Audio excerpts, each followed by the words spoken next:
This seminar describes the different types of heat dissipation methods for power supplies.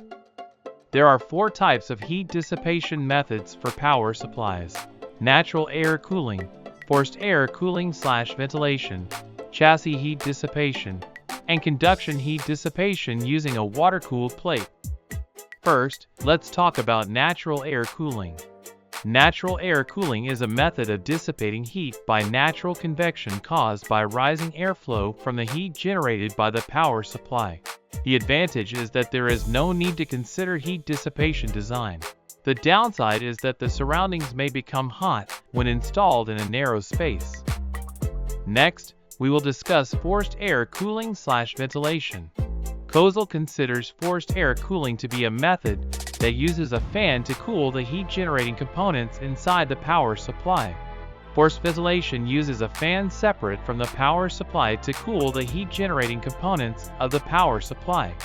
The advantage is that it can use more power than natural air cooling. The disadvantages are that noise may be generated from the fan and dust may enter the power supply. Now let's discuss heat dissipation using a chassis. This is a method in which the power supply is attached to the equipment chassis, and the heat generated from the power supply is dissipated externally through the chassis.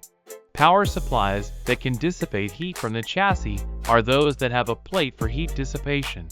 The advantages are that it can be made into a sealed chassis that allows heat to escape through the chassis, so no dust can enter the equipment, and it can be designed to be quiet. But it must be noted that the heat dissipation capacity depends on the chassis size and material. Finally, let's look at conduction heat dissipation using water-cooled plates. Conduction heat dissipation using a water cooling plate is a method of dissipating heat generated by a power supply through a water cooling plate.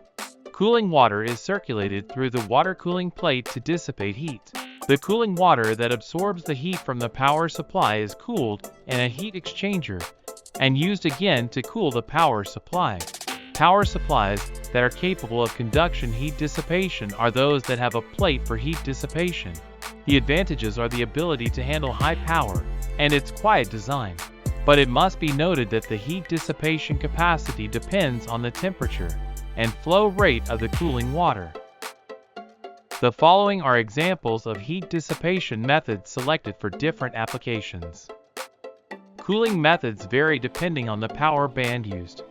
Natural air cooling and chassis heat dissipation are suitable for power saving, while forced air cooling/ventilation using a fan and conduction heat dissipation using a water-cooled plate are suitable for high power.